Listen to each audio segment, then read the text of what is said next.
Welcome to Stars and Swords. I'm Alistair Stevens, and as you can hear from the tone of my voice tonight, I'm not entirely well. I'm also not entirely sick, but this is why this week's episode of the show is being pre-recorded rather than being presented in a live broadcast YouTube format, because it gives me extra facility to edit out all of the many coughs and sneezes which you can expect, lucky you, over the next couple of hours. This week, though, we are getting into the heart of the matter. We are really getting into the Quenta Silmarillion with chapters 1 and 2 of The Beginning of Days and of Aule and Yavanna. Not so secretly, one of my favorite chapters in the entire book. I cannot wait to get to that. Before we get to all of that, though, a brief catch-up from last week's show. Some outstanding business, and I'm definitely going to add some, a parenthetical before we even get to the digression here. I'm definitely going to add some Q&A episodes in the weeks to come. I speculated about that in last week's show, and then received a flurry more questions. So we're definitely going to do some bonus Q&A episodes as early as next week. I'm going to try and make some space in my schedule to produce what I'm hoping are going to be some largely spontaneous, largely off-the-cuff, largely ramshackle kind of Q&A episodes. So if you have questions or just topics that you would like me to address, then please do get in touch. starsandswordspod@gmail.com. So all of that aside, I wanted to first address a note from Andrea over on the Next Word Discord, who was wonderful and clarified a point that I really fumbled last week in my explanation of the different themes of the Ainulindale. I wanted to clarify that Nienna, who grieves for the wounds of Arda and thereby transforms sorrow into wisdom and beauty, was present from the beginning and was not intended or recruited or created as a response to Melkor. That is, of course, completely transparent in the text. All of the Ainur, well, I guess if we're being very precise, we don't know for sure that all of the Ainur are created in the same moment of ecstatic creation, but we do know that they are all pre-existent to the music. We do know that they are all there before Iluvatar first expounds the theme that he wishes them to sing, the music that he wishes them to make. But if we think that Melkor might be, as we've discussed over the last couple of weeks, the chief architect of the first theme, and that Manwë is the chief architect of the second theme, which we know to be true because we're told as much, then it seems likely, given the sadness and the beauty of that third theme, that Nienna has at least a significant hand in its creation. Not that she is created for that moment, and certainly not that she is created as a response to the rebellion of Melkor, but rather that she is present from the beginning, but emerges into her full power in that moment, which is simply another way in which Melkor's rebellion ultimately creates more goodness and beauty, right? Perhaps, had the original music been played perfectly, Nienna's part would have been de-emphasized. We would have lost something without the intrusion of Melkor's brash trumpets, his ska theme that he's playing throughout the music of the Ainur. So that was an important point of clarification. Thank you so much, Andrea, for clearing that up over on the Discord. I would say too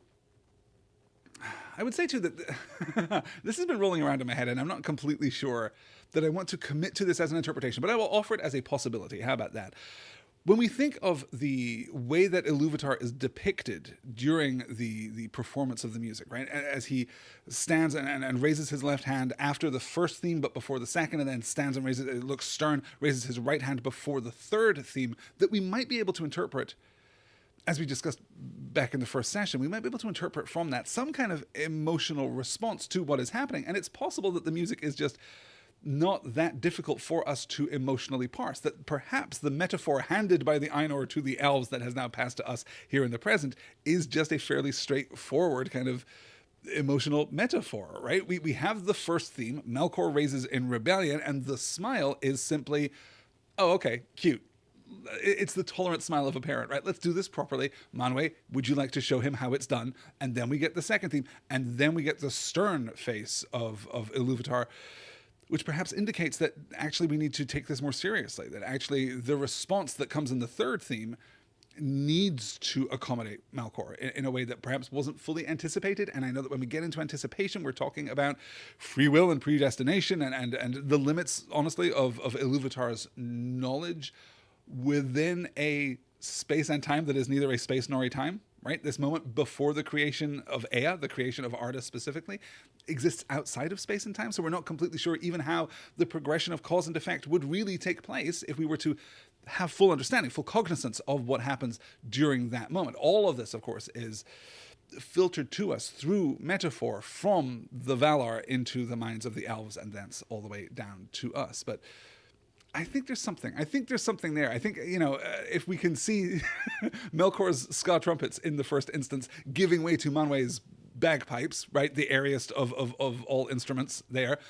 And then that giving us Niana's single cello of sadness, right? The world's tiniest violin? Probably single cello of sadness is better. Please do get in touch and give me a full schematic of what the music sung by each of the Valar sounded like. I think I need that. I think I need to know that Aule's is probably like some kind of harpsichord, right? Some kind of very over-engineered thing that doesn't need to be as complicated as it is. Or like an accordion. Have you ever seen like the insides of an accordion? Something like that, maybe?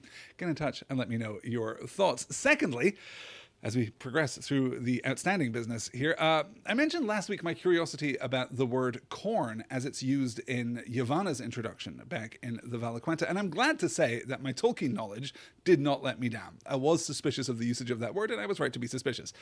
What did let me down was my knowledge of English. Corn, in fact, vastly predates the existence of maize or vastly predates the Anglophonic knowledge of maize on the American continents, because it is an Old English word that simply means any grain. All grains were corn until we discovered corn, and then corn became corn. So that's how Tolkien is getting away with using a word that we now associate, of course, with the New World, that we now associate with a post-Old English era in linguistics. It can still be used because it is, in fact, an Old English word from the Old Saxon, from the Middle Dutch, the German, the Old German, the regular German, the Old Norse, the Gothic. Yeah, it's a very old word indeed.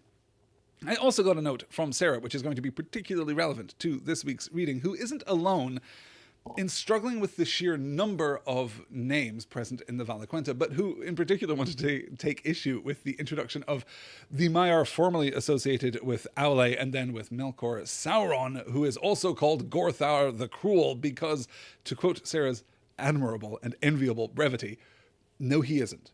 He isn't, in fact, referred to as Gorthar the Cruel. The name Gorthar is only used twice more in this book and is not used in The Lord of the Rings. It does not appear in The Lord of the Rings. And it's true that the Silmarillion in general doesn't hesitate to give you a lot of names that you don't need, right? Or that disappear the moment that they are introduced. I love that Ulmo's seashell horns are called the Ulamuri, because that's a great word that's fun to say, but it's not important because they are never going to be referred to again. We talked last week about the painstaking introduction of all of the Valar, many of whom are barely going to appear in this book, and one of whom will not appear in this book again, even in this book, for goodness sake. So what's happening here? I empathize, firstly, right? But I think that it behooves us to try to understand why we are seeing all of these names, because it's easy to dismiss this as Tolkien's glossophilia, right? His predilection toward the inclusion of words drawn from his constructed languages so that he can demonstrate how clever his constructed languages are. And I don't think that that's entirely fair. But it's also not true to say that the names are necessary, right? Sauron and Gorthar both mean, to some greater or lesser extent, the abhorred, the reviled, right? They both mean the same thing. So we're not getting an additional perspective. We're not getting an additional unit of information from the presentation of these different names. But what we are getting is documentary validity. What we are getting is a text that is taking itself and its paratexts seriously. That it's not dismissing the existence of these other names, which would have existed in the world alongside each other, right? We're not dismissing that for the ease of reading, much as when we talked about back in our first session, right? Tolkien was aware that the Council of Elrond in The Lord of the Rings is an uphill climb for many readers, and he was aware of various means by which he could make that an easier pill to swallow, including the publication of the Silmarillion and associated materials, right? He knew what he was doing, he just wasn't willing to compromise. And I think that is where we get a lot of these names, that they're not constructed in the moment. They're not constructed on the fly. They actually fall out of all of the many constructed languages that Tolkien created, and he wanted to include them because they were, in a sense, real. And even if they don't give us additional perspectives, even if they don't give us additional information, even if the various names of Sauron don't tell us anything new about Sauron that we don't get from the word Sauron itself, the existence of the names themselves act as a kind of immediate gauge of importance, right? They tell us immediately, oh, this dude's got 4 names. That means he's probably pretty significant, right? We can kind of sense how significant things are because, and this, again, right, is not fake. It is not a posture that Tolkien is adopting. It is a true reflection of the world. The more significant something is, the more disparate populations would have to have a name for it in their own languages. Thus, we would have more names. That, I think, carries through not just through the Silmarillion, but absolutely through the Lord of the Rings too.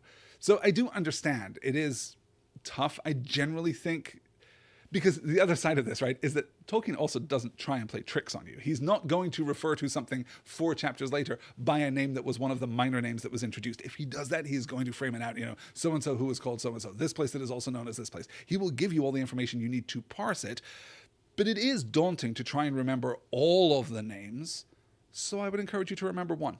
I would encourage you to just kind of have a sense in your head of there is a mountain and it is called Taniquetil, and sometimes it is called Oiolase, and sometimes it has other names too, but really it's Taniquetil. And any time that it's not Taniquetil, it will also be introduced as Taniquetil, right? But we'll get all of the various aspects enfolded into that singular act of naming, but we will generally index it fairly and transparently, right? Tolkien wants to be read and he wants to be understood, and this is not in any way, I think, a kind of elitist maneuver to drive at people who aren't paying sufficient attention. I think that would go against the professor's instincts as a mythopoetic secondary creator, right? The thing about mythology is we create mythologies, in addition to all of the reasons that I explained back in our second session. We create mythologies so that they are understood, so that they are portable, so that they can be transmitted from one person to another. And cognizance there is extremely important, right? Being able to transmit the deeper meaning through the metaphor, yes. But that's kind of wrapped up with the nomenclature, that's wrapped up with our taxonomies, that's wrapped up with all the various proper nouns that we have to experience and internalize and to some extent retain as we move forward. So, Sarah, my sympathies are absolutely with you. Gorthour is, I'll say, really kind of unfair. Honestly, I think you're right. We didn't necessarily need one. We could have used some of the names that were given to us. Except, you know what? I'm going to tangent off of this too. The reason that we don't use the other names of Sauron from the Third Age, the names for Sauron that we are familiar with in The Lord of the Rings, is that this is not a Third Age text. Excuse me. It's a Second Age text. That seems to be, or perhaps. No, I'm going to stand by that. I think that the Valaquenta is a Second Age text. We'll talk about all of that as we move forward through the Silmarillion, of course. But I think that that's why we don't get the more familiar names for Sauron, because the more familiar names that we know from The Lord of the Rings aren't yet in use. Again, it's difficult. It's frictional, right? It creates impediment to our reading of this volume, but it's also sincere and it's true, and it's taking the text as seriously within the text as the professor wishes the text to be taken from outside of the text. And I think that that's something profoundly admirable, honestly. Like, I think that's a really good thing. Okay, my voice is already getting challenged, so it's time for me to put up a slide so that I can make this whole editing process a little bit easier. And I should note, too, that we will definitely get into the development of the different languages, right, as we move forward, because it is so important. And though I am seeking to give less emphasis to the professor's constructed languages than many Tolkien scholars give to his constructed languages, right? For many people, and this becomes, as we discussed previously, a part of the professor's own kind of sense of his own myth, right? The legend of the professor.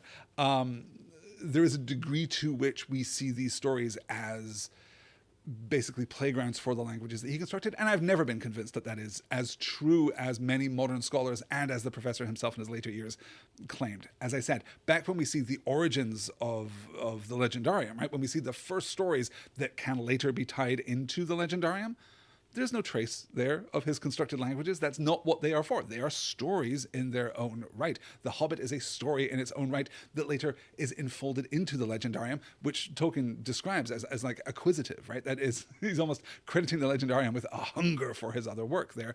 And I think that a part of that is absolutely true. We'll get to all of that, and yeah, we'll definitely talk about titles as we move forward too. I mean, when I think about titles, I just think about Aragorn, right? I think about all of the many names. When Faramir introduces Aragorn at the moment of his coronation, and he gives him all of the names, right? We're getting the bearer of the Elfstone and Elisar and Isildur's son and Isildur's heir and Elendil's heir and, of course, Aragorn, son of Arathorn. And all of those names basically come down to like 2 to 3 different things, right? If we're charitable, 3 different things, but really only 2 different things. One is he's of the noble line, he's of the royal line, he is of Elendil's line, he is of Isildur's line, he is of Arathorn's line, right? like his blood gives him the right to be here. And the other thing is also he's wearing an elf stone. And we get, 10, 12 names, all of which mean one of those two things. But the grandeur of the moment, the grandeur, y'all, can't be denied. Let's get into our reading this week. And this week we get more of a story. We have characters and we have plot. We have both cause and effect. This is going to be a walk in the park. Let's begin with of the beginning of days. It is told among the wise that the first war began before Arda was full-shaped, and ere yet there was anything that grew or walked upon earth, and for long Melkor had the upper hand. But in the midst of the war, a spirit of great strength and hardihood came to the aid of the Valar, hearing in the far heaven that there was battle in the little kingdom, and Arda was filled with the sound of his laughter. So came Tulkas the Strong, whose anger passes like a mighty wind, scattering cloud and darkness before it, and Melkor fled before his wrath and his laughter, and forsook Arda, and there was peace for a long age. And Tulkas remained and became one of the Valar of the kingdom of Arda, but Melkor brooded in the outer darkness, and his hate was given to Tulkas forever after. In that time the Valar brought order to the seas and the lands and the mountains, and Yavanna planted at last the seeds that she had long devised. And since, when the fires were subdued or buried beneath the primeval hills, there was need of light, Aule, at the prayer of Yavanna, wrought 2 mighty lamps for the lighting of the middle earth, which he had built amid the encircling seas. Then Varda filled the lamps, and Manwë hallowed them, and the Valar set them upon high pillars, more lofty far than any of the mountains of the later days. One lamp they raised near the north of Middle-earth, and it was named Illuin, and the other was raised in the south, and it was named Ormal. And the light of the lamps of the Valar flowed out over the earth, so that all was lit as it were in a changeless day. So this is a lot, right? We're getting a real fast-forward button hit here to take us through these moments of creation. It is told among the wise that the first war began before Arda was full-shaped. So before the planet is even settled in its form, Melkor is unleashing fire and destruction, subverting, perverting, taking down the creations of the Valar. And what happens? Well, it turns out that there's one person who still needs to show up, and that's Tulkas. He hears that there is a battle in the Little Kingdom, and so he comes in, and Melkor flees. We talked about this a little bit when we were introducing Tulkas in last week's discussion. Tulkas the Strong, whose anger passes like a mighty wind, scattering cloud and darkness before it, Melkor fled before his wrath and his laughter, and forsook Arda. And that's it, right? So Tulkas comes in, he becomes one of the Valar for the first time, and Melkor leaves the planet entirely. He's in the outer darkness. He is in space. Not for the first time, if we draw this comparison back to the Ainulindale and Melkor going off by himself into the void to seek the flame imperishable. And I picked up last week that Melkor has this list of grievances specific to each of the Valar, and here we are extending it again, right? He also has specific hatred for Tulkas, as well as Ulmo and Manwë and Varda and Yavanna, right? Oh, and Aule. Let's not forget Aule, too. So the fires are finally calmed and settled, and the world itself takes form, but we need light, right? We need...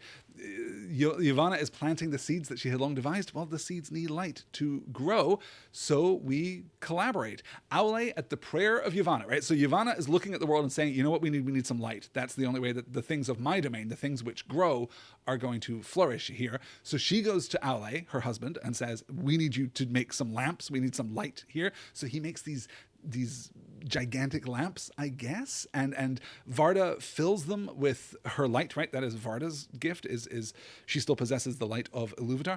Manwë hallows them, and I must confess that I'm a little uncertain as to what exactly that means, because it's easy to lean into Manwë's position as king of the Valar, as king of all Arda, in fact, but later we're going to see this word applied to other Valar too. And it's less, I think, an official sanction, right? It's less like Manwë comes by, looks up and down, looks down at his clipboard, rubber stamps it, and says, yep, these lamps are good to go. But more that he is just contributing some kind of power, some kind of authority, some kind of something, right? Almost that he's yielding part of his kingdom, right? Part of the air is now going to be a vessel for this light. Seems to be a possible interpretive move there. But either way, Manwë hallows them. The Valar sets them upon high pillars, more lofty by far than any of the mountains of the later days, and we get these 2 pillars, Illuin and Ormal. So with this, I should note too that this is a little bit speculative, and some people in the Tolkien community will report this as being absolutely true and objective fact, but it's not if you just take the Silmarillion, though we can infer a little bit from the names of the lights here. Iluin means blue light, right? Luin will be the same blue as we see in the Ered Luin, the Blue Mountains, that we'll get to later. And Ormal, translated, means high gold. So it is possible that we are seeing a kind of blue-silver light from the northern lamp and a golden light from the southern lamp, which will be important, of course, later in the story as we see other sources of light being created. So I guess we want to talk about this as a kind of, you know what, let's get to the next slide. Let's talk a little about life beginning on Arda, and then we will talk about both the timeline and the geography. Like, what are we really talking about when we're talking about lanterns mounted on pillars giving this constant illumination, right? So that all was lit, as it were, in a changeless day. There's no progression of time here. I mean, there's an actual literal progression of time, but that progression of time is not marked by the changing in light as it would be if a sun were orbiting the planet, or the planet indeed were orbiting a sun. You know, scientific consensus is varied. No one knows for sure really how the sun works. God, I can't even say that it's 2025. I can't even make that as a joke now. Let's move on to the beginning of life on Arda. Then the seeds that Yavanna had sown began swiftly to sprout and to burgeon, and there arose a multitude of growing things, great and small, mosses and grasses and great ferns and trees whose tops were crowned with cloud as if they were living mountains, but whose feet were wrapped in a green twilight. And beasts came forth and dwelt in the grassy plains, or in the rivers and the lakes, or walked in the shadows of the woods, and yet no flower had bloomed, nor any bird had sung, for these things waited still their time in the bosom of Yavanna. But wealth there was of her imagining, and nowhere more rich than in the midmost parts of the earth, where the light of both lamps met and blended. And there, upon the Isle of Almarin in the great lake, was the first dwelling of the Valar, when all things were young, and new-made green was yet a marvel in the eyes of the makers. And they were long content. So the light from the lamps flows out across the world, and we'll talk a little about what we mean by the world in just a moment. And all these things bloom, right? Well, not bloom. Bloom is exactly the wrong word, in fact. These things grow. There are mosses and grasses and great ferns and trees whose tops were crowned with cloud, but everything is green. There are yet no flowers. There are yet no birds. Those things have not yet arrived in the progression of the great music. Beasts come forth. They also fill the land with animals. We'll talk a little about Yavanna's relationship with the animals as we move forward here. But wealth there was of her imagining, and nowhere more rich, right? The best place to be is that point situated between the two lamps, where their light is commingled, which also suggests, right, this commingling of light suggests perhaps that the lights have different qualities, that one might be of a different hue than the other.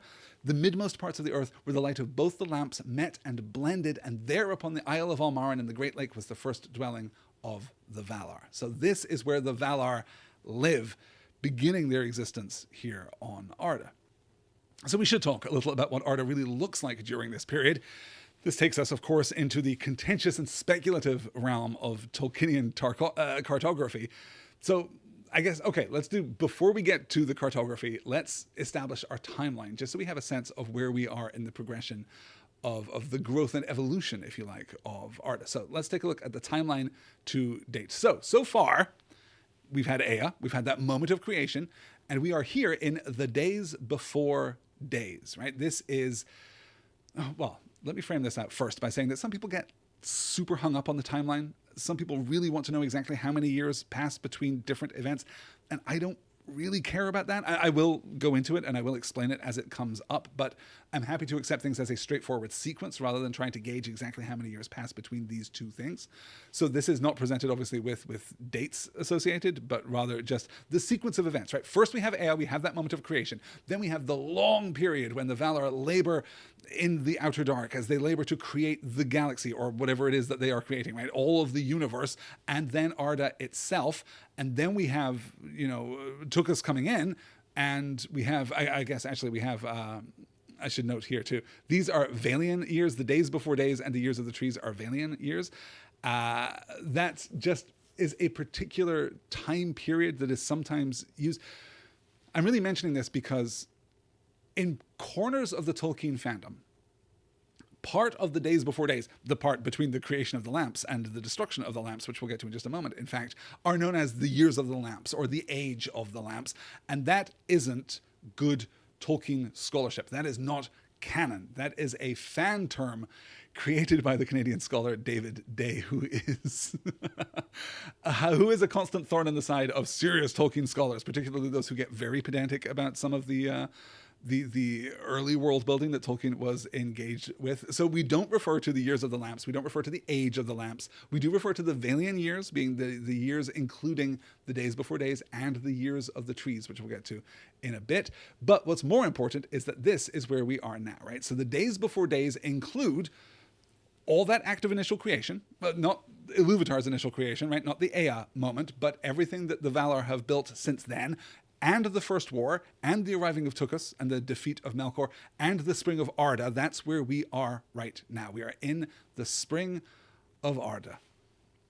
So Tolkien created this very complicated schematic that we'll get to, a temporal schematic, a chronological schematic that we'll get to later in this week's reading. But I wanted to kind of frame this out in terms of where we are. You'll see also, yes, the years of the trees here, the years of the sun, and then the first age. And obviously we move through, as I've even suggested this evening, the numbered ages following that, right? The first age, the second age, the third age, featuring the Lord of the Rings right at the end there, and then the fourth age, which is everything that follows thereafter. So that's kind of where we are temporally. Let's look at where we are geographically. This is a map drawn by Professor Tolkien himself. This is from the Ambercanta in Volume 4 of The Shaping of Middle-earth, which I have just been reading and is so fantastic. This is Volume 4 of the History of Middle-earth, which I mentioned back in our opening session in this unit. It's really great to look at how he is moving through his own conceptualization of Arda as a place. And this is gorgeous. There's so much to love here. This is a little post-dated. This is after the destruction of the lamps, which we're going to get to in a moment. And it can be a little difficult to read. So I have prepared a map that is just, cleaned up and simplified and in every possible conceivable way, much, much worse. I am not aiming for any kind of artistic expression here, just clarity. That's what we're going for. Just clarity. So this is Arda in the spring of Arda. So what do we know looking here? Well, we know that Arda is flat. We know, and this is leaning on some material from the History of Middle-earth. It's leaning on some material from the Lost Tales. I'm trying to make this as comprehensive of the Silmarillion, yes, but also inclusive of as many details as I can that don't contradict the Silmarillion, right? I'm trying to give you like the best possible grounding in Tolkien's cosmology right now. And that is a flat Arda that is divided into 3 different continents. Aman on the western side, Middle-earth in the middle, of course, and the Land of the Sun on the eastern side. You can see the shape of Middle-earth there drawn from the map given to us by Professor Tolkien himself in the Ambercanta. So we know that it's flat. We know that it's symmetrical. There is a symmetrical axis running east to west. We know that Iluin is there in the north and Ormal is there in the south. We have the Great Lake and we have Almaran, the island in the Great Lake, right there in the middle of Middle-earth where the lights from the 2 lamps mingle. This is, as best as I can figure, I should note too, yes, the Achaia, right? The outer sea that even the Valar don't know how far it extends, but it terminates in the walls of night, right? There is an outer sea common to myths of flat Earths and flat planets, right? Common, of course, for the Discworld novels too. If you've read your Pratchett, you'll be familiar with the Hub Sea, not the Hub Sea, excuse me, the Rim Sea. And then beyond that, the walls of night, right? That provide a passage into space beyond Arda, right? Into the whatever our sense of outer space is giving us here. This is roughly what Arda looks like at this point. But crucially, not for long, because Melkor returns. Now it came to pass that while the Valar rested from their labours and watched the growth and unfolding of the things that they had devised and begun, Manwë ordained a great feast. And the Valar and all their host came at his bidding. But Aule and Tukas were weary, for the craft of Aule and the strength of Tukas had been at the service of all without ceasing in the days of their labour. And Melkor knew of all that was done, for even then he had secret friends and spies among the Maiar, whom he converted to his cause. And far off in the darkness he was filled with hatred, being jealous of the work of his peers, whom he desired to make subject to himself. Therefore, he gathered to himself spirits out of the halls of Ea that he had perverted to his service, and he deemed himself strong. And seeing now his time, he drew near again to Arda and looked down upon it, and the beauty of the earth and its spring filled him the more with hate. Now therefore the Valar were gathered upon Almaran, fearing no evil, and because of the light of Elwyn, they did not perceive the shadow in the north that was cast from afar by Melkor, for he was grown dark as the night of the void. And it is sung that in the feast of the spring of Arda, Tukas espoused Nessa, the sister of Orome, and she danced before the Valar upon the green grass of Almaran. Then Tukas slept, being weary and content, and Melkor deemed that his hour had come. And he passed therefore over the walls of the night with his host, and came to Middle-earth far in the north, and the Valar were not aware of him. Again, we see this common repeated beat with Melkor, that he is driven by hate, by the desire to dominate, yes, but also by an active and present hate. We saw earlier how he specifically hates Tukas, how he specifically hates so many of the Valar. Now he specifically hates, spring and beauty, and he's really grinchy about the whole thing. So now that there's this feast, right, that Manwë is ordaining this great feast, a dangerous thing to do in the depths of history of Middle-earth here, as we'll see, well, at least a couple more times as we move through this book, right? Manwë ordains this feast. They all come to Almaran. They cease their labors in the rest of Middle-earth, and they all come to Almaran, where the light that they themselves have created, right? The light that Manwë himself hallowed, whatever that may mean, obscures their vision of Melkor creeping back over the walls of night into Middle-earth, right? They're kind of foiled by their own, well, I mean, that's an important question, right? What are they foiled by? Are they foiled by their lack of attention, by their lack of care, by their need for rest? What does it mean that Aule and Tukas, two of the Valar, are wearied by their labors? It's difficult to really pin that down, but certainly Melkor manages to sneak back into Middle-earth while they are distracted. And they're distracted, of course, not just by the dancing of Nessa, but the marriage of Nessa. Espoused is being used here in its archaic form to literally mean to make a spouse of, right?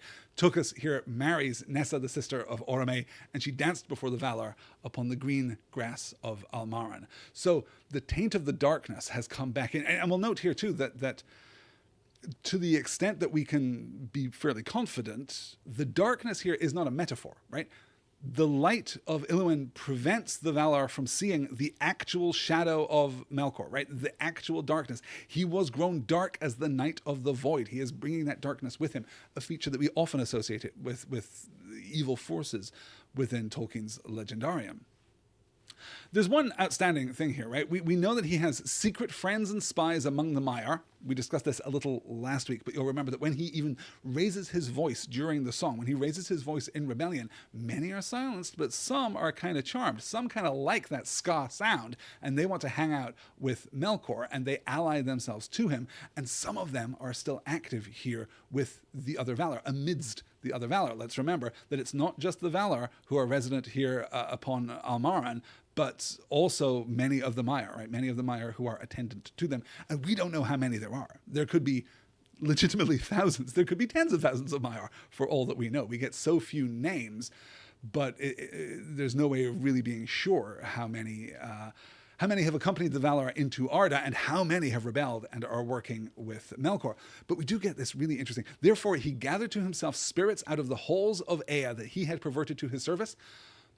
I don't think that is another category of being. I think that those are more Maya, right? I think that the Maiar are present throughout all of creation, that the Valar have come here to Arda and entered therein, but maybe other Maiar are still laboring out there in space, are still building things, are still governing things, are still controlling things. Maybe there is a minor Maiar of, I don't know, a particular class of comet, right, that is notionally affiliated with Varda, right? Nominally is a part of the astronomical cosmology of Tolkien's Legendarium, but is seduced in that moment, right? This minor Maiar of a particular kind of comet, a particular flavor of comet, gets swayed by Melkor and ends up under his dominion, and then returns with him, right? He brings back this strength from the outer darkness into Middle-earth while the Valar are distracted.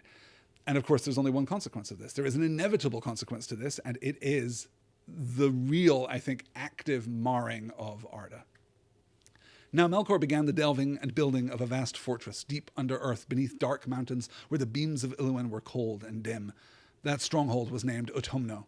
And though the Valar knew naught of it as yet, nonetheless the evil of Melkor and the blight of his hatred flowed out thence, and the spring of Arda was marred. Green things fell sick and rotted, and rivers were choked with weeds and slime, and fens were made rank and poisonous, the breeding place of flies, and forests grew dark and perilous, the haunts of fear, and beasts became monsters of horn and ivory, and dyed the earth with blood. Then the Valar knew indeed that Melkor was at work again, and they sought for his hiding place. But Melkor, trusting in the strength of Utumno and the might of his servants, came forth suddenly to war, and struck the first blow ere the Valar were prepared, and he assailed the lights of Iluin and Ormal, and cast down their pillars, and broke their lamps. In the overthrow of the mighty pillars, lands were broken, and seas arose in tumult, and when the lamps were spilled, destroying flame was poured out over the earth, and the shape of Arda and the symmetry of its waters and its lands was marred in that time, so that the first designs of the Valar were never again restored. In the confusion and the darkness, Melkor escaped, though fear fell upon him. For above the roaring of the seas, he heard the voice of Manwë as a mighty wind, and the earth trembled beneath the feet of Tulkas. But he came to Utumno ere Tulkas could overtake him, and there he lay hid. And the Valar could not at that time overcome him, for the greater part of their strength was needed to restrain the tumults of the earth, and to save from ruin all that could be saved of their labor. And afterwards they feared to rend the earth again, until they knew where the children of Ilúvatar were dwelling, who were yet to come in a time that was hidden from the Valar. So Utumno here, derived from the Quenya, meaning deep hidden, but it has another name, as everything has another name. Apologies to Sarah. This is going to be one worth remembering, though, because the alternate name for Utumno is Udun. This is the word that Gandalf uses to taunt the Balrog on the bridge of Khazad-dûm, right? Flame of Udun, he calls him, right? This is that same fortress to which he is. Well, I mean, probably he's not saying that this. Well, he might actually be saying that this Balrog had come to Utumno, had come to Udun, right? But it also metaphorically works as like a hiding place, a concealed fortress, a dark place of evil in Middle Earth. This last paragraph is so important here because it emphasizes the motivation of the Valar, and we're not going to spend a lot of time on the motivation of the Valar, but we do clarify it, I think, quite clearly here. The Valar are going to retreat from the conflict. They are going to hand over Middle-earth, largely, basically, to Melkor. And it's not through fear that they retreat, or a, heaven help us, a tolerant approach to coexistence. It's because they don't know where the children of Ilúvatar are. They don't know where they are, and they don't know when they are going to wake, and they are fearful of the kind of destruction that Melkor could unleash. They are fearful of inadvertently destroying the children of Ilúvatar before they wake. There's going to be a pleasant, paradox there? Not a paradox, perhaps. There's going to be a moment of eucatastrophe. There is in this act of destruction by Melkor, in the casting down of the great lamps, there is an act of eucatastrophe, which we will see in next week's reading as the elves themselves finally awake. Possible title for next week's show, The Elves Themselves. What's more interesting here, right, is the kind of cosmological implication, the geographic implication, certainly, but at a deeper sense, the alteration of our notion of what the earth is. This is one of the marring of Arda, one of the marrings of Arda, because, of course, the notion of Arda is marred originally by Melkor's rebellion, right? It is marred by his bringing of dissonance into the music ordained by Ilúvatar. That music will be played properly after the end of days. That music will be played properly after the universe has experienced all that the universe can experience, and then it will be perfect. And that presumably was Ilúvatar's original intention. So Melkor has, in a sense, right from the jump, marred that intention. He has compromised this act of creation and the entire universe, right? All that is flawed because of Melkor. Then he comes in and starts the first war and mars the planet again, right? The Valar build mountains and he casts them down. They delve valleys and he raises them up. It's this constant conflict, this constant interruption of the creative process. But here we see that the marring isn't just active destruction. There's something more subtle going on. There's something more pervasive going on. There's something that's very familiar to us as readers of The Lord of the Rings going on, even in the days before days of Arda, right? The evil of Melkor and the blight of his hatred flowed out thence, and the spring of Arda was marred. Green things fell sick and rotted, rivers were choked with weeds and slime, fens were made rank and poisonous, the breeding place of flies. This is the decay that we see in Mirkwood, right? This is certainly the decay that we see in Mordor, for sure. This is the influence of evil over the landscape, an inextricable quality of evil, an unavoidable consequence, as we see in the pages of The Lord of the Rings, as we see in the pages of The Hobbit too, right? This is the desolation of Smaug, is what is happening right now. Evil corrupts its surroundings. It decays the innately virtuous, if not innately, right, in an abstract sense, innately perfect natural world, right? The world itself is innately good. It was created to be innately good. It will someday be perfectly realized as good, but still it is the influence of evil that corrupts. It can be a little difficult, I think, to really envision the scale of the lamps, to really envision, but what does this really mean? What are we really talking about when we're talking about the lamps of Iluin and Ormal being cast down, their pillars broken, right? But we can see the consequence of it here, right? In the overthrow of the mighty pillars, lands were broken and seas erode in tumults, and when the lamps were spilled, destroying flame was poured out over the earth. So these things are gargantuan. They contain this enormous power, this enormous destructive potential that was previously, an illuminative potential, right? Power is power. It's all about where you put the emphasis in your act of creation. So, Melkor has once again ravaged Middle-earth. He has destroyed the lamps. The world is now plunged down into darkness once more. The only illumination that there is at this point, by the way, are the stars that Varda has put in place. And when I say the stars that Varda has put in place, I mean the first stars that Varda has put in place. She's going to have I was going to say an act of secondary creation, but wow, that's the opposite of what I mean. I mean that she is going to revisit the notion of stars later in the Silmarillion. She's going to give us stars 2.0. She's going to give us stars new and improved at a certain point, but there are already the older stars. They are dimmer, but they are present, and they are giving a certain amount of illumination, but really not that much at all. The world plunged into darkness. What do the Valar do? Well, as we said, they flee. Thus ended the spring of Arda.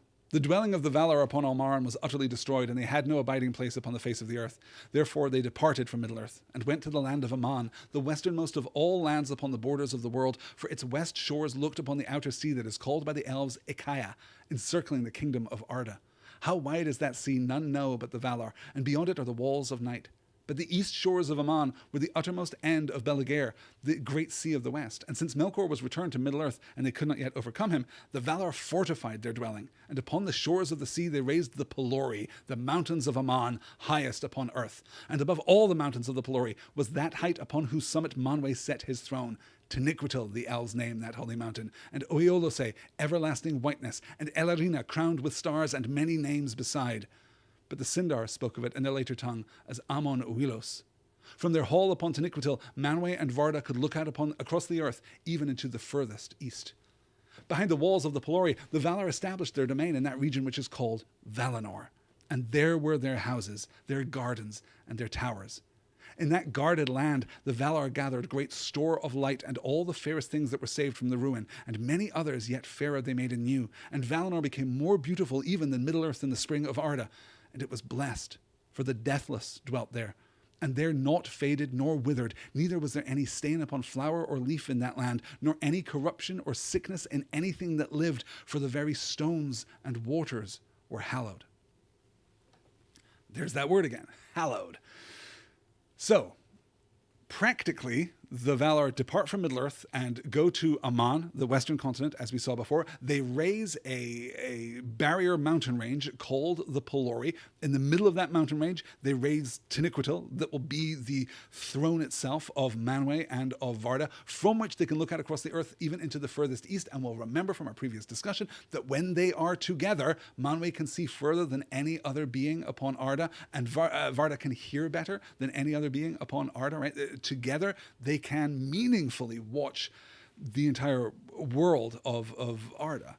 And then behind the walls of the Pelori, they make Valinor, right? Valinor of myth and legend. They make this more beautiful place. And we'll note here too, Eucatastrophe still already kind of leaning its presence into the picture here. We're getting the sense that were it not for this disaster, we would still be living in the green perfection of Almaran, right, upon the Great Lake. It's green. It's great. There are no flowers. You know what we have in Valinor, though? Flowers. They have this store of light. They have carried some measure of the light from the lamps and all the fairest things that they could save from the ruin of Middle-earth, and many others yet fairer they made anew, and Valinor became more beautiful even than Middle-earth in the spring of Arda. And it was blessed for the deathless dwelt there, right? We're not even acknowledging the possibility of decay. We're preserving this perfect, timeless garden of Arda, which, may or may not be a good thing. Valinor is, of course, a name familiar to us from The Lord of the Rings. This is going to be a significant place going forward. And I think we'll talk about its significance as we discover its significance as we move forward. Let's take a look at I'm going to prepare you again. If you happen to be watching this live or you have the slides in front of you, let's remember this map is a schematic. It is not. It is more diagrammatic than it is cartographic. None of this is to scale. Let's take a look at the map of Arda Mard.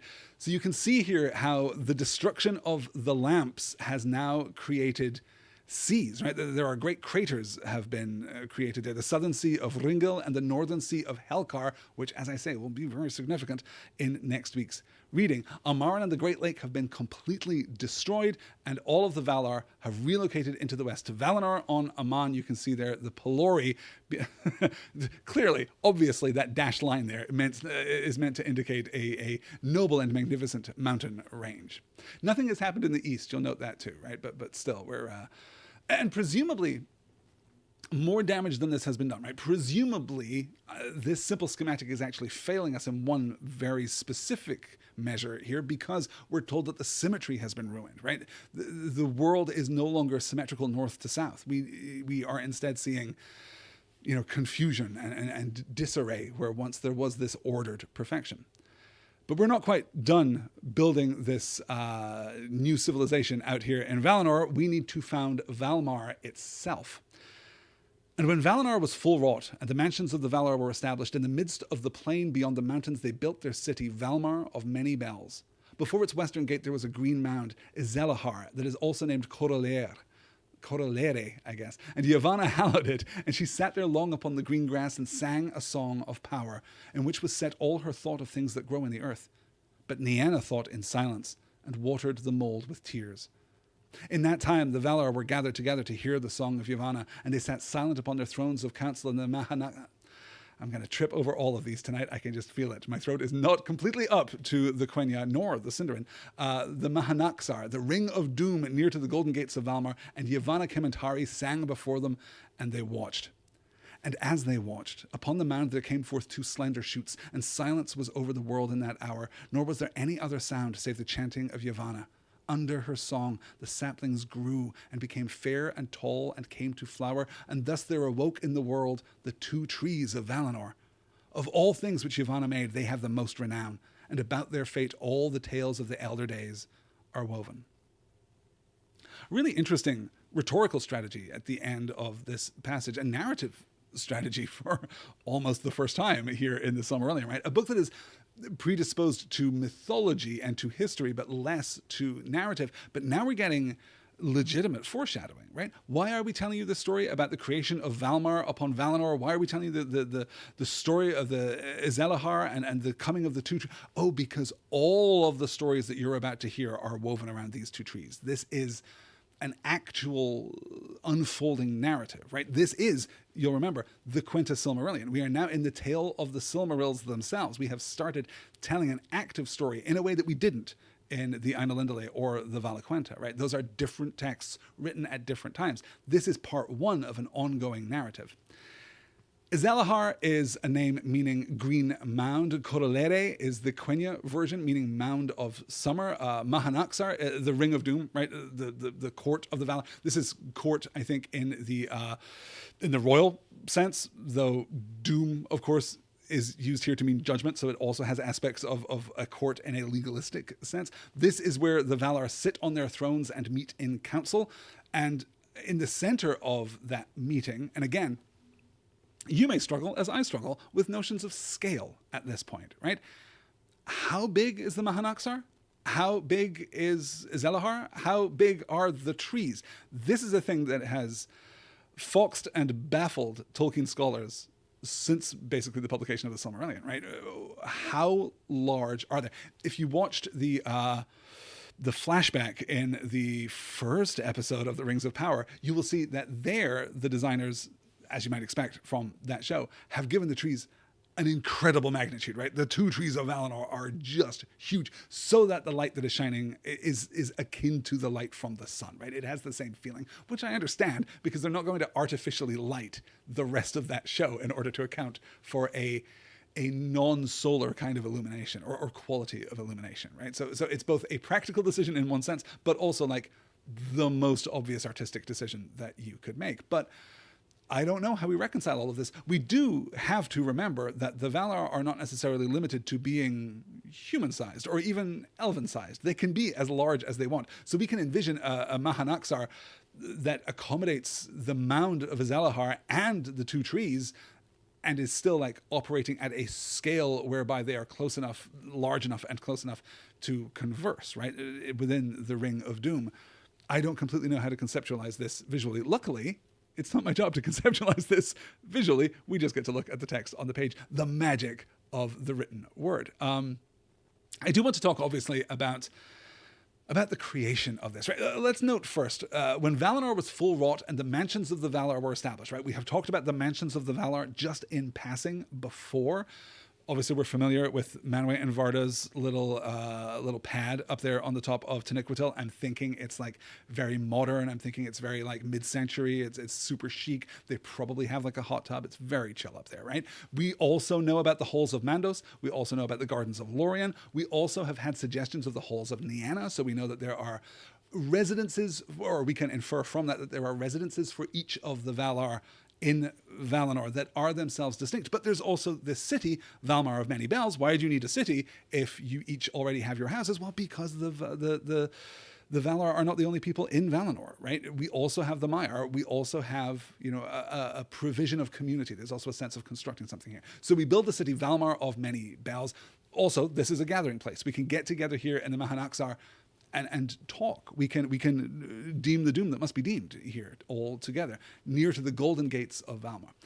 So Yavanna here raises the green mound, or I guess, yeah, there just was a green mound, but it suggests she hallows it, right? Again, a very nebulous use of that verb. What does it mean for Yavanna to hallow it? Well, she seemingly invests it with some quality of her power, right? She gives it, which tracks, I think, semantically and etymologically, if we remember that, like, the being of the Valar is itself holy, that the being of the Valar is itself sacred. It is itself a part of Iluvatar, right? It is illumined by the flame imperishable, but it is also of his direct thought.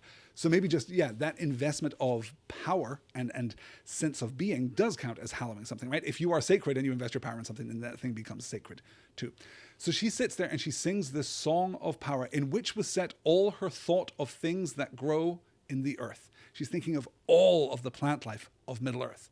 And then, as she's singing, Niana thinks in silence and waters the mold with tears. She is giving of her grief here, right? The outward manifestation of her grief.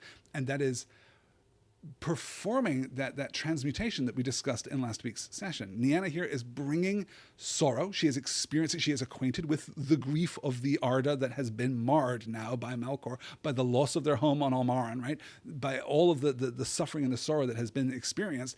And she is now bringing that to wisdom and to a greater beauty, literally through the act of watering this space.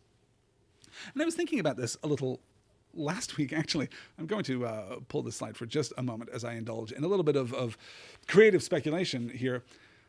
I was thinking that, we noted as we were discussing the Valaquenta that both Ulmo and Niana are alone, that they are distinct, that they are unmarried and they operate alone too, right? It's not just that they aren't married, it's that they also live by themselves and kind of their spheres are disconnected from the spheres of others. Only Ulmo knows the depths of the ocean, and only Niana is acquainted with grief in that way that she is acquainted with grief, right? We're told that she goes to the halls of Mandos, but there's no sense that anyone ever comes to the halls of Niana specifically, save for the Maiar, who are kind of studying under her, including the Maiar that will one day become Gandalf. And it just struck me how compatible they are, right? Ulma with his love of the oceans and Nienna of her tears, right? The manifestation of all of her innate characteristic, I suppose, is in those tears that she uses here to water the mound of Izelahar. I'm just thinking that there's maybe like a little compatibility there between Ulma and Nienna. And if you ship Ulma and Nienna, let me know and I will print I ship Ulma and Nienna t-shirts and we can all be nerds together. How about that? Let's keep going here and talk about, at long last, right, the two trees of Valinor. The one had leaves of dark green that beneath were shining silver, and from each of his countless flowers a dew of silver light was ever falling, and the earth beneath was dappled with the shadows of his fluttering leaves. The other bore leaves of a young green, like a new opened beech. Their edges were of glittering gold. Flowers swung upon her branches in clusters of yellow flame, formed each to a glowing horn that spilled a golden rain upon the ground, and from the blossom of that tree there came forth warmth and a great light. Telperion, the one was called in Valinor, and Silpion, and Ninquelote, and many other names. But Laurelin, the other it was, and Melinalda, and Calorian, and many names in song besides. If there is a symbol of the Silmarillion besides the Silmarils themselves, it is the two trees of Valinor, of course. And it's hard to approach this as a topic because it really depends. If you're familiar with The Lord of the Rings, then hey, all of those trees descended from this tree, or from these trees, forgive me. If you're not familiar with The Lord of the Rings, don't worry, trees are going to be incredibly significant going forward, right? This is an act of remarkably significant creation. Again, we have the cluster of names here, right? Again, many other names we're told were indicating how important these trees are to all the many language cultures of Middle-earth.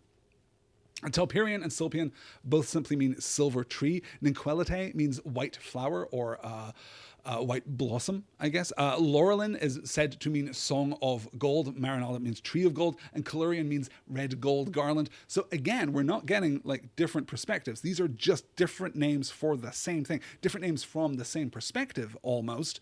But they're different names because so many different people care about these trees. It's one way of communicating direct importance. You'll note here too the gendering that is happening here. Telperion is male, Laurelin is female. Telperion is also, as we will see in the next slide, the elder of the two and the first to wake. But I think that we can see here a perfect example, right? We're going to see instantiations of this, with every turn of every page of the Silmarillion and every turn of every page of the Lord of the Rings too.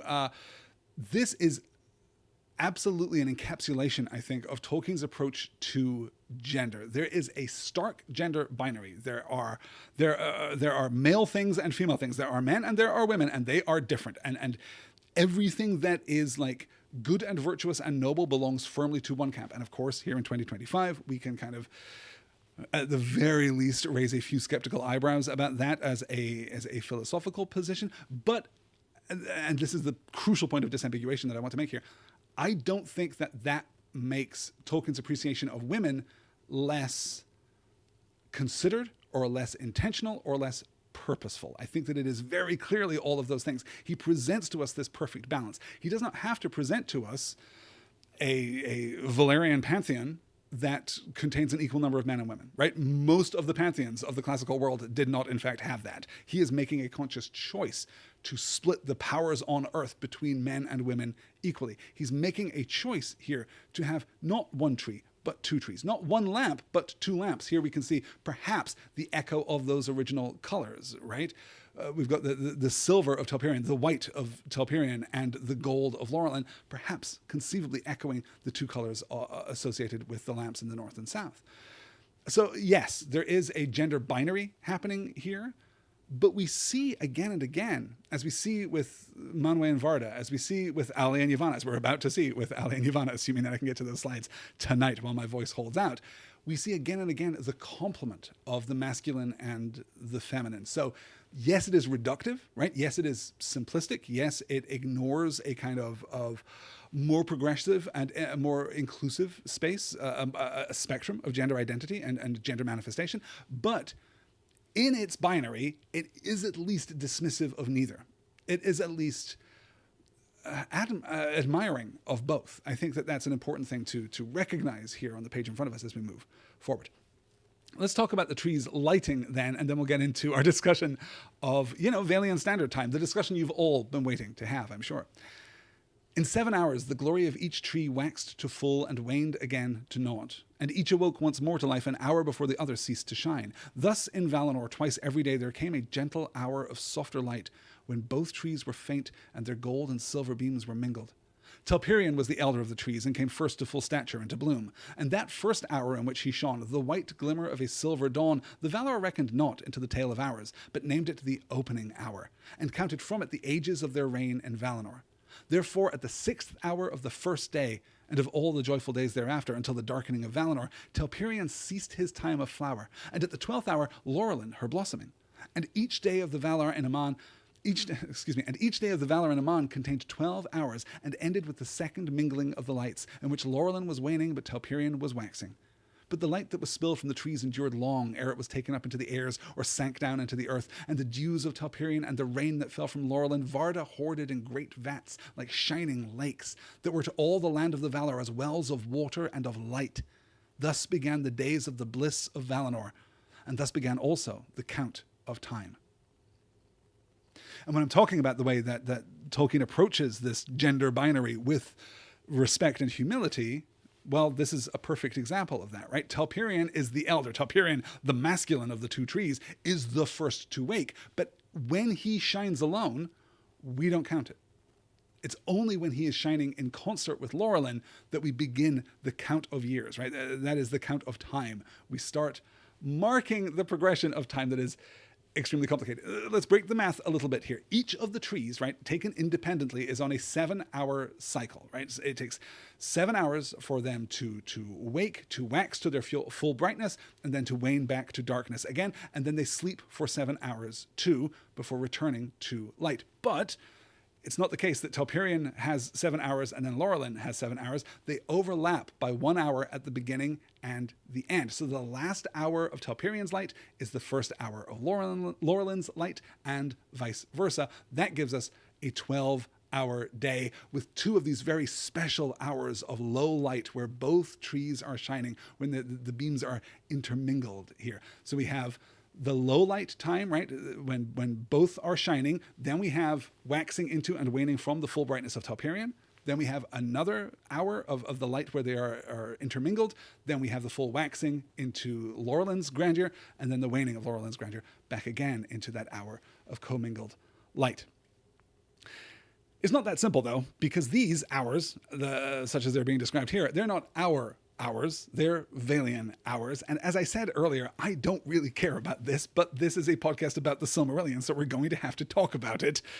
Let's get into our discussion here of Vailian Standard Time. This is how it works. 1 Vailian hour is 7 real-world hours, 7 of our hours as we understand it here in 2025, right? So the time that it takes for either Telperion or Laurelin to wake, rise to full brightness, and then wane again, that's 12 Vailian hours, or 1 Vailian day, right? That's 84 of our hours, or 3.5 real world days, right? The Vailian day, 3.5 real world days, or 84 real world hours. 1 Vailian year is 1,000 of those days, which comes out to, 3,500 real world days, or 9 years, 212 days, and 18 hours, roughly 9.5 years. That means as we move forward through the years of trees, we are going to be counting a year as 10 of our years. That's the rough math that you can do. It's technically 9.5, but it's just easier to add a 0, and it basically gets you where you're going, right? Let's take a look at the calendar update here. Yeah, so now we are in... I'm so glad I included this slide. There's no way I could communicate this information without this valuable slide that indicates our movement from the days before days into the years of the trees. This is where we are. This is not going to last forever, sadly, but it will last a while. In fact, it will last a while because we just, at this point, we spent some time hanging out in Valinor, right? We get an accounting of Aule, who's working hard in his mansion in the midst of the Blessed Realm, right? He has his own workshop, his smithy, his tinkerer's place. If Manwë and Varda are in like Tony Stark's mansion, right? That mansion from the first couple of Iron Man movies. If they're in the mansion part, then Aule's definitely in the garage, right? He's down there with his little holographic thing doing his probably listening to AC/DC. If any of the Valar listen to AC/DC, it is definitely Aule. I'm going to stand on that. I think that that's absolutely true. Hey, look, we're getting closer to getting that definitive list of what instruments do each of them play. Maybe Aule's not a harpsichord guy. Maybe he's an electric guitar guy with a very complicated Marshall stack behind him. That could be what we're doing here. So we catch up with Aule. We catch up with Manwë, who is hanging out on Taniquetil with his birds, right, with his eagles, his hawks. We follow Ulmo through the trackless depths, and we consider his power over the power of his music, I should say, over those who hear it, right? The sea longing that they will experience evermore. And then we note that for all that the Valar are now living in Valinor, they are not restricted to Valinor. Yavanna, out of a love for the growing things of Middle-earth, still crosses the ocean to tend to the things that are still growing there and to undo in small ways the damage wrought by Melkor. And Orome goes too into Middle-earth to hunt the monsters and the beasts of Melkor. He's over there kind of trying to clean things up like a sheriff in the Wild West, right? So they are still going there into Middle-earth. Orome, we should note, also leaving Melkor frightened and hiding in Utumno. And if this is feeling like a new status quo, that's because it is a new status quo. That's why I think we kind of gloss all that the Valar are doing at this point. Not all of the Valar, but our heavy hitters, right? Our major players. We kind of gloss what they're doing because they're going to be doing it for a long time. They're going to be doing it for basically 10,000 years, right? 9.5 millennia are going to pass without anything major happening until we arrive at the cusp of the children of Iluvatar. So the Valar have retreated from Middle-earth in the wake of the awful depredations of Melkor, the marring of the spring of Arda. They have built this new home in Valinor, and then largely, with exceptions, Valar of Yavanna, and of Orome, with exceptions, they just stay in Valinor and just kind of live their lives in the light of the two trees of Valinor. But we're not done yet, because we're going to get to the children. Now all is said concerning the manner of the earth and its rulers in the beginning of days, and ere the world became such as the children of Iluvatar have known it. For elves and men are the children of Iluvatar, and since they understood not fully that theme by which the children entered into the music, none of the Ainur dared to add anything to their fashion. For which reason, the Valar are to these kindreds rather their elders and their chieftains than their masters. And if ever in their dealings with elves and men the Ainur have endeavored to force them when they would not be guided, seldom has this turned to good, howsoever good the intent. The dealings of the Ainur have indeed been mostly with the elves, for Iluvatar made them more like in nature to the Ainur, though less in might and stature. Whereas to man, he gave strange gifts. So, having established this history of the days before days, right? The beginning of the years of the trees, and then, the 10,000 years that follow the beginning of the years of the trees. All that is said concerning the matter of the earth and its rulers in the beginning of days, ere the world became such as the children of Iluvatar have known it. Oh, okay, we're getting to the children now. That's why we've set this stage. That's why we've established this new status quo. That's the narrative strategy in place here as we move toward the end of this chapter. Now we are ready for the children of Iluvatar. For elves and men are the children of Iluvatar. And since they understood not fully that theme by which the children entered into the music, none of the Ainur dared to add anything to their fashion, right? The Ainur had no hand in the creation of the children of Iluvatar. That's why they are the children of Iluvatar, right? As distinct from everything that Yavanna has grown, everything that Aule has crafted, all the depths of the oceans and the heights of the air, right? As opposed to the creation of Arda itself, the children are separate. They are distinct. They are a different category of being. They have been... Well, we're going to unpick this as we move through our discussion of Aule and Yavanna. You know what? I will put a pin in this because we will get to it as we move into our discussion of the second chapter of tonight's reading. Let's note here how firmly this is in the elvish perspective still, right? This is clearly still a text prepared by elves, presumably for elves, right?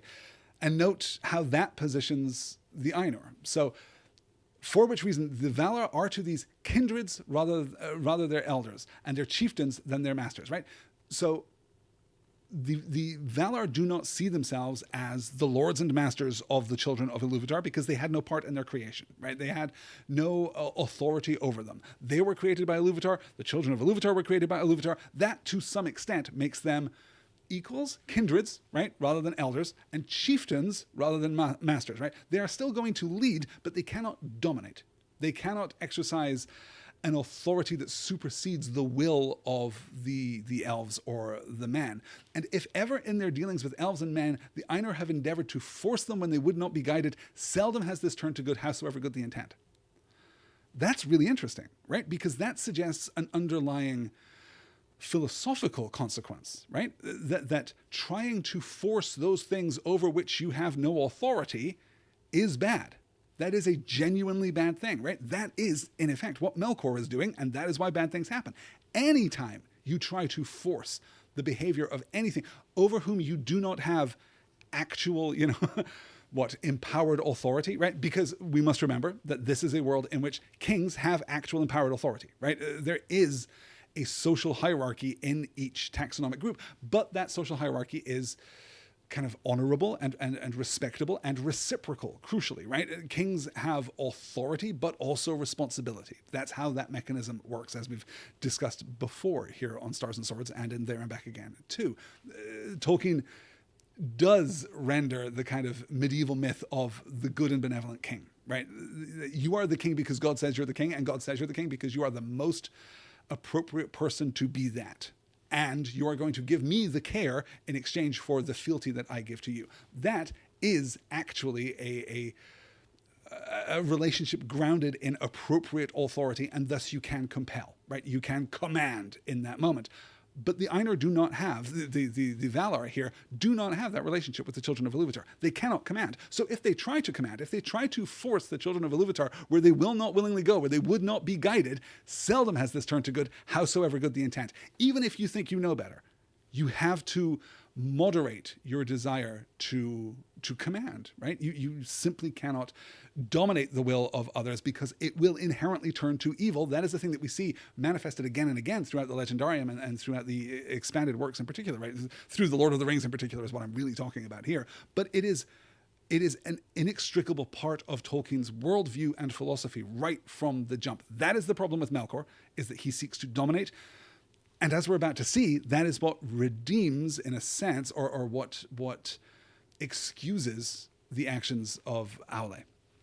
Let's get one more here to pick up this last thought. The dealings of the Ainur have indeed been mostly with the elves, for Iluvatar made them more like in nature to the Ainur, though less in might and stature, right? Let's not pretend that the average elf is as great as the average Ainur, right? And we're not even talking about the Valar now. We're enfolding the Maiar into this. So we are now creating exactly the kind of taxonomical hierarchy that I was talking about before, right? That we've tried to avoid. All of the Ainur are the same type of creature.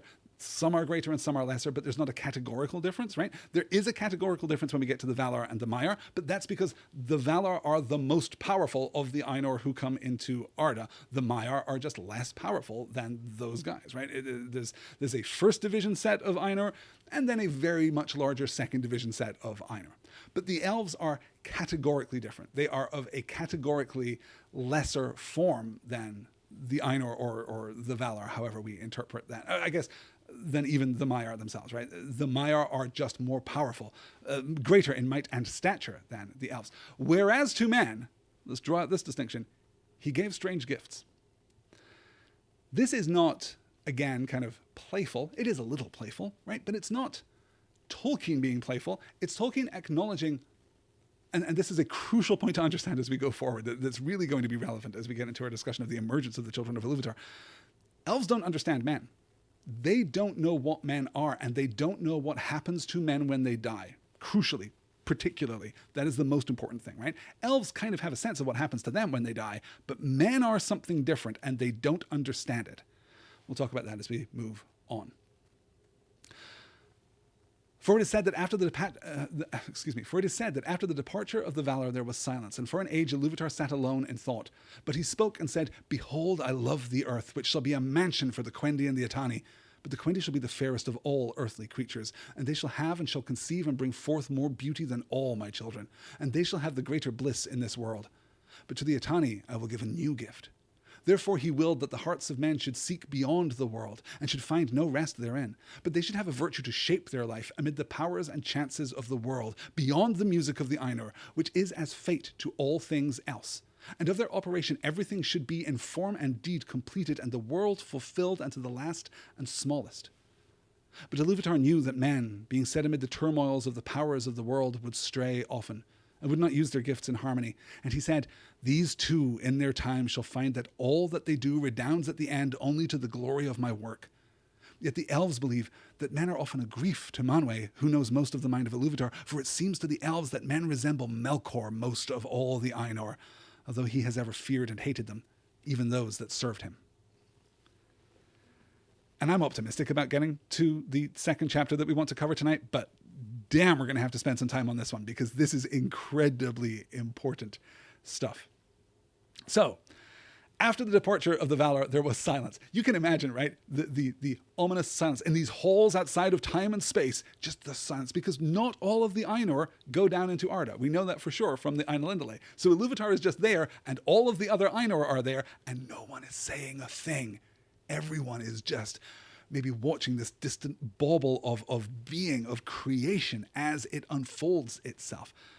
But then Iluvatar speaks. I love the earth, which shall be a mansion for the Quendi and the Atani, right? The elves and the men. The Quendi shall be the fairest, again, in the elven perspective here, right? Elves shall be fair. They'll be great. They're going to conceive and bring forth more beauty than all my children. They shall have the greater bliss in this world, right?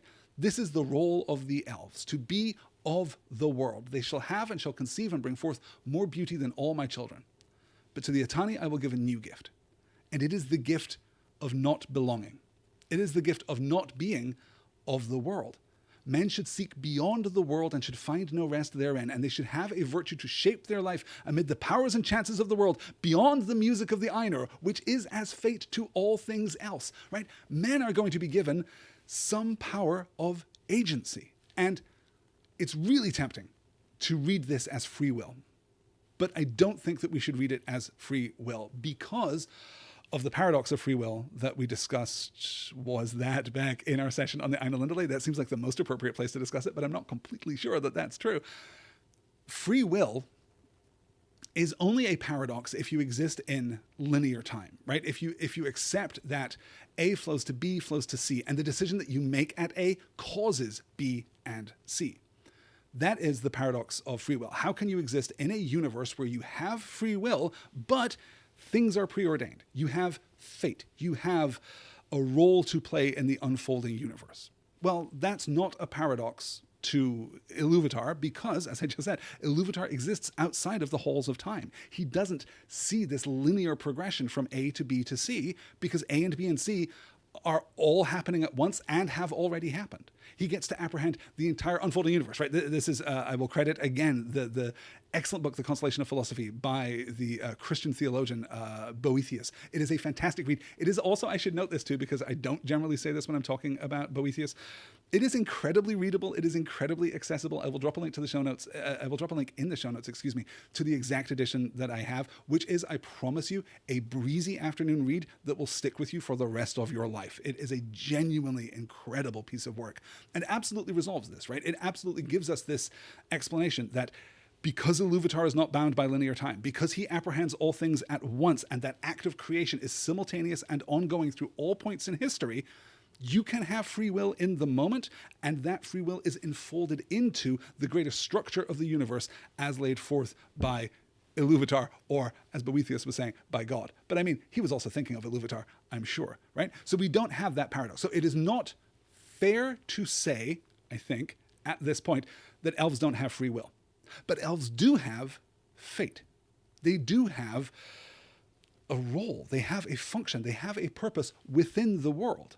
And men also have fate. They have a purpose. They have a role. They have a function. But it exists outside of the world. And we don't mean outside of the actual, physical, material, geographical world of Arda. We're not saying that the role of men is spaceships, though ultimately is not the role of all men spaceships. But rather that men are going to leave the world and move on to something else. This is Tolkien's right. This is Tolkien's mythological desire to reconcile his own belief in heaven with the mythological underpinnings that he's seeking to establish here for his own world and experience, right? He wants to have elves But he doesn't really believe that there are elves in heaven. So the elves are bound to the world. That makes sense, right? They don't go anywhere else. They just stay here until the end of all things, right? That's why they are waiting in the halls of Mandos. I mentioned, I did a thing that I absolutely hate last week on the show, where I casually described the halls of Mandos as being purgatorial. And they are, if you are using the word purgatorial in the casual sense that we use them, because we all use the word purgatorial so casually. If you were using it in the metaphorical sense of a place that you are waiting to get into heaven, then in a sense, the halls of Mandos are purgatorial. But they're not purgatorial in the sense that they are purging one of sin, right? That is a very clean distinction. The elves aren't being cleansed in the halls of Mandos. They are just waiting in the halls of Mandos. The spirits of the elves that have been slain in Arda are just waiting there for all of history to run its course, for all the days to be done. And then after the days, they will join in the singing of the new version of the song, wherein everyone will have perfect comprehension of everyone else, and the singing itself will be perfect. The creation that flows from it will be perfect. So in a sense, they're going to have a heaven too, but Tolkien's trying to reconcile that idea with his very firm belief that upon your death, the virtuous soul goes to heaven, right?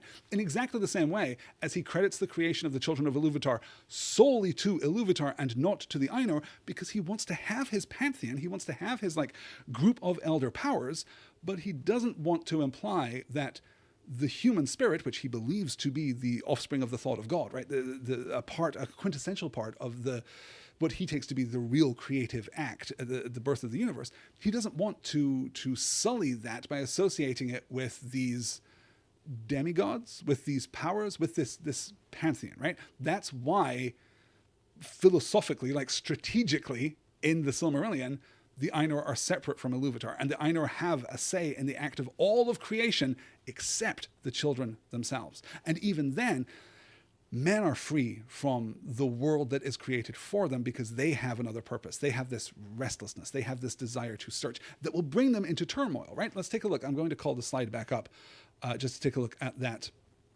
second paragraph here. But Iluvatar knew that man, being set amid the turmoils of the powers of the world, should stray often and would not use their gifts in harmony, right? He understands that because I'm giving you not just free will in the abstract sense, but I'm empowering you to do whatever the hell you want, right? You are going to find your own path to the role that I am, or the place that I am establishing for you, right? And remember too, this is again written from the perspective of the elves. This is the elves recounting what they understand of Iluvatar's relationship with man. That's super important as we get into the second paragraph here, right? So he knows that men are going to, because they're being buffeted by the powers of the world, because they have this power of agency that goes beyond free will into a desire to be free of fate within the realm of Arda as it's being laid out, unlike the elves, right? Elves are going to act in concert and harmony and unison, and men are not. They will not use their gifts in harmony. And he said, these two in their time shall find that all they do redounds at the end only to the glory of my work. So he's saying, yeah, there's going to be discord, there's going to be disunity, but in the end, it's only going to make the world greater. Just as when Melkor rebelled, just as when these terrible cataclysms struck the face of Arda, greater beauty was the result, well, so too the division and the disunity amongst man. Ultimately, all these things will come to the good. This is, again, Tolkien reconciling his real-life beliefs with his legendarium, with his own fictional, secondarily created mythology. Yet the elves believe, the pivot there, yet the elves believe that men are often a grief to Manwë, who knows most of the mind of Iluvatar. For it seems to the elves that men resemble Melkor most of all the Ainur, although he has ever feared and hated them, even those that served him, right? So you see, elves think that Manwë must be really vexed with these men on Middle-earth, right? He must be really put out by these men and their resemblance to Melkor. You know who doesn't say word one about that? In this reading, at least, is Manwë, right? We don't get any reported attitude of Manwë here. The elves believe that men are often a grief to Manwë, who knows most of the mind of Iluvatar, right? We are acknowledging Manwë is the closest to Iluvatar. Well, God, he must just hate these men. He must just hate these squabbling little creatures here. For it seems to the elves that men resemble Melkor most of all the Ainur. Well, what's the thing about Melkor? Well, two things about Melkor, right? His rebellion, yes, absolutely. That's what the elves are thinking of. But also his greatness, right? That he has a power that the other Ainur do not. And I'm not necessarily talking about my pet theory of creation here, but rather he is special among the Ainur. And so likening the men to him because of their discordant natures, right? That's what the elves are getting at here primarily, but they're also almost inadvertently referencing that second aspect too, that men are special because men are not bound to the earth. Men are not bound to Arda in the way that the elves themselves are. You'll note here too that those men, just like Melkor, even though the thing about Melkor is he hates the man. He hates even those that serve him. He fears and hates them. We are absolutely putting men, humans, in a special category. And I'll apologize too if this is, for some crazy reason, your first episode of Stars and Swords. I am leaning into the Tolkien use of men here, and I'm trying to, I don't know, you can actively degender something that is so obviously conspicuously gendered, right? But mankind, humankind, I'm defaulting to using the Tolkienian term, otherwise I would have to spend a solid 5 minutes in every episode explaining that by human I mean man, right? I'm not distinguishing between Tolkien's fictional frame and our real world frame here. I'm kind of using the language that he gives us while acknowledging, yes, again, that gender binary that orients around men for sure. Okay, I'm at almost an hour and a half, which is a daunting prospect. I think we're going to do it. I think we're going to power into of Aule and Yavanna, mostly because the conversation here I think is extremely rich, but it is a story that gives us two perspectives on the same idea. Let's get into it and we'll see how we go here. See if my throat holds out to the end of tonight's session. It is one with this gift of freedom that the children of men dwell only a short space in the world alive. I'm sorry, I've got a whole extra slide here before we even get to Aule and Yavanna. I do apologize. This, of course, is the final focus. It is one with this gift of freedom that the children of men dwell only a short space in the world alive and are not bound to it, and depart soon whither the elves know not, right? That's that idea that the elves don't know what happens to men when they die, whereas the elves remain until the end of days. They go to the halls of Mandos, and their love of the earth and all the world is more single and more poignant, therefore, and as the years lengthen, ever more sorrowful. For the elves die not till the world dies, unless they are slain or waste in grief, and to both these seeming deaths they are subject.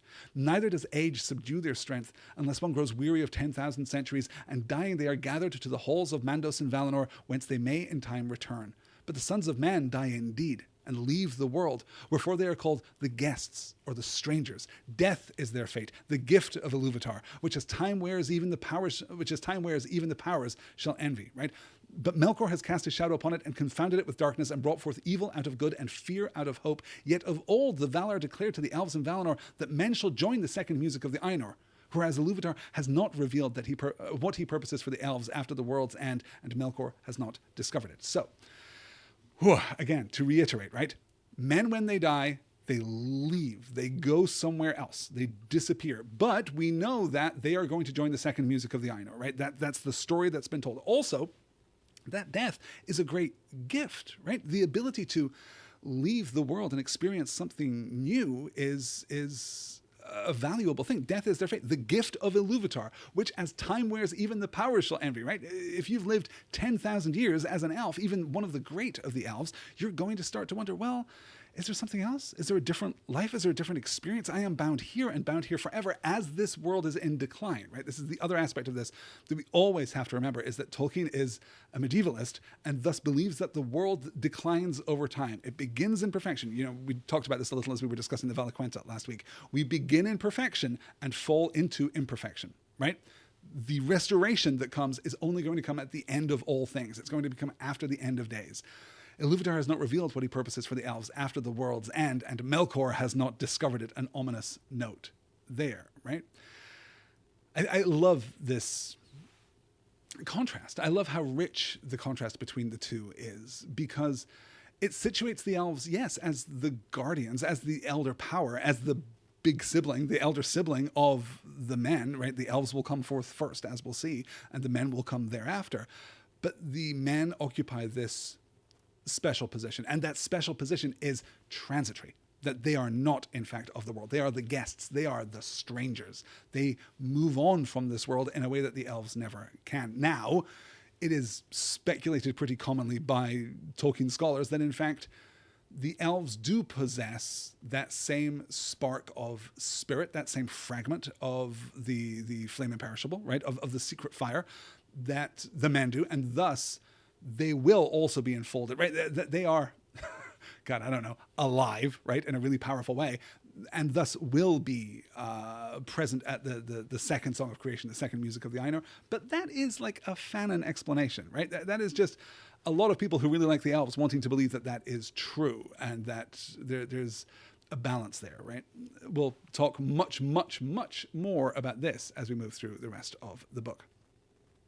And with that, I am actually at 90 minutes. So here's what we're going to do. We're going to put off chapter 2. I can feel my voice fading by the moment, and I'm 90 minutes of recorded time. I'm much longer than that in terms of how much I'm going to have to edit out of tonight's session. So that is going to do it, I think, for this week. We will get to chapter 4. We will get to Ale and Yavanna just because it is simple. The juxtaposition between Ale's creation of the dwarves and Yavanna's kind of remembrance, evocation of those creatures that will come to be known as Ents, right? It's so good, it's so beautiful. We balance that so beautifully, but it gives us a valuable insight into being, into personhood, into spirithood, right?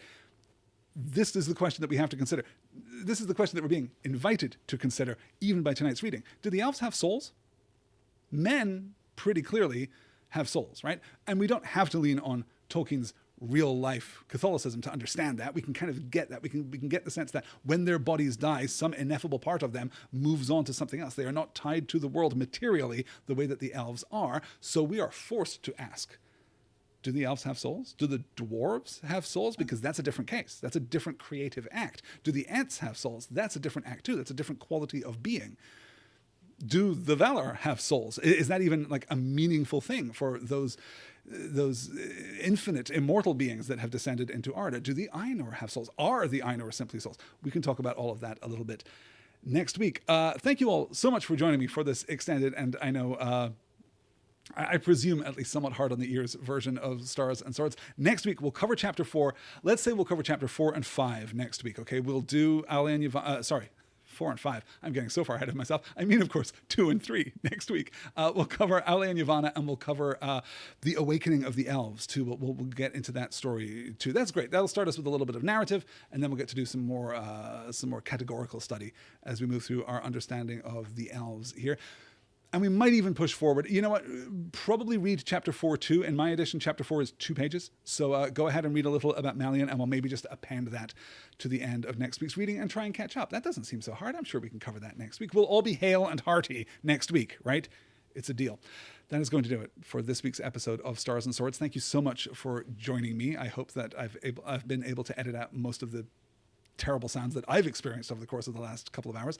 Of course, you can support me here in this endeavor by heading on over to nextword.com. Excuse me, you can't do that. You can go to patreon.com/nextword, where you can pledge your support. You can sign up to follow the Next Word account over there on Patreon, where you can get the notifications about the live sessions, or in this week's case, the absence of a live session. You can also choose to pledge a couple of dollars a month to me over there so that I can buy new equipment and buy more coffee and lozenges, throat drops of some sort. I don't know. I don't really do lozenges. If you have a preferred brand of lozenges, also just let me know. I know that my dear partner here, who also records in the studio from time to time, just has like a bowl full of Ricola by the bed, but not quite to my taste. So get in touch and let me know if there's anything I can do to help alleviate all of this. Besides, I don't know, take abstractly better care of myself, I suppose. I'm so reliant on your support over there on the Patreon page. Thank you so much. As I mentioned, incoming Q&A episodes, I have a bushel full. Can I remember? I don't have these notes in front of me. Certainly from Travis, certainly from Sarah, certainly from Michael, I want to say, and a couple more that I will definitely try to get to. Some are longer and some are shorter. So thank you so much for your correspondence. We'll try and do that maybe even before next week's show. I'll let you know. It all depends how my throat fares over the next few days. As ever, of course, were I in perfect health, I would just podcast all the time. That's the truth of the matter. Guys, thank you so much for listening. Thank you so much for being with me tonight. I hope that you have enjoyed this discussion, and I hope that I will see you all again next week for hopefully a live session as we discuss chapters 2, 3, and possibly even 4 of the Quintus Silmarillion. It's been an absolute pleasure. Until next week, take care. Thanks.